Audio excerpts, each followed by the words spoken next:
এই, বাজার থেকে আসতে তোমার এত দেরি হলো কেন? আরে রাস্তার কুকুরগুলো আমার দিকে তাকিয়েছিল। তারপর?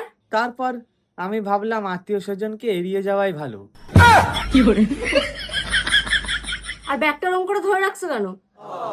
যাতে কিছু পড়ে না যায় তার জন্য এভাবে ধরে রাখছি।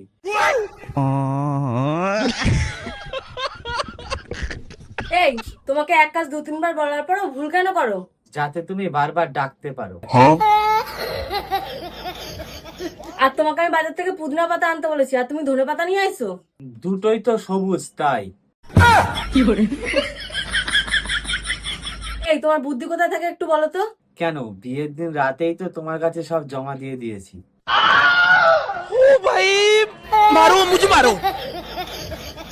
এই, তুমি এত বলদ কেন বলো তো? আমি বিয়ের আগে মানুষ ছিলাম, কি বলে? বিয়ের পরেই তো সংসারের চাপে বলদ হয়ে গেছি।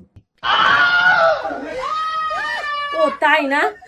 আচ্ছা, তোমার মাথায় কি আছে বলো তো? তোমার চিন্তা। কোথা থেকে এই বলদ যে আমার কপালে এসে জুটছে কে জানে। তাই তো তোমার সংসারের সব বোঝা আমিই টানি।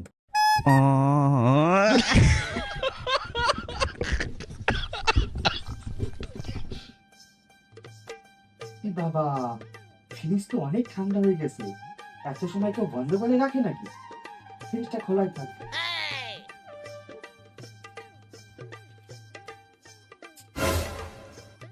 দেখছো, ফ্রিজটা খুলে রেখে চলে গেছে। কি বলতে ইচ্ছে করে রে? এই, ফ্রিজ খুলেছো, ফ্রিজ বন্ধ করনি কেন? ফ্রিজ তো ঠান্ডা হয়ে গেছে, আর কত ঠান্ডা লাগবে? আরে এরে নিয়ে যে আমি কি করব? এই, তোমার একবারের জায়গায় 10 বার ডাকতে হয় কেন গো? প্রথম 9বার তো রিহার্সেল ছিল, আর লাস্টের 10 নম্বরটা ছিল আসল কল। তোমাকে আমি চিনি আনতে বলেছি, তুমি লবণ এনেছো কেন? আরে দুটোই তো সাদা।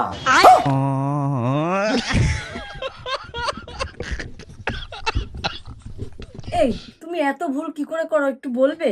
ভুল করছি না, নিজের অভিজ্ঞতাটা বাড়াচ্ছি। আমি পারি না, আর পারি না। কি ব্যাপার, আজকে তুমি এত শান্ত কেন? উত্তর দিলেই তো আবার নতুন করে ঝগড়া শুরু হয়ে যাবে, তাই তো চুপ করে আসি। না না, ওরকম কোনো ব্যাপারই না। আচ্ছা, তুমি কি আমাকে ভয় পাও? না, আমি শুধু নিরাপদ দূরত্বটাই বজায় রাখছি।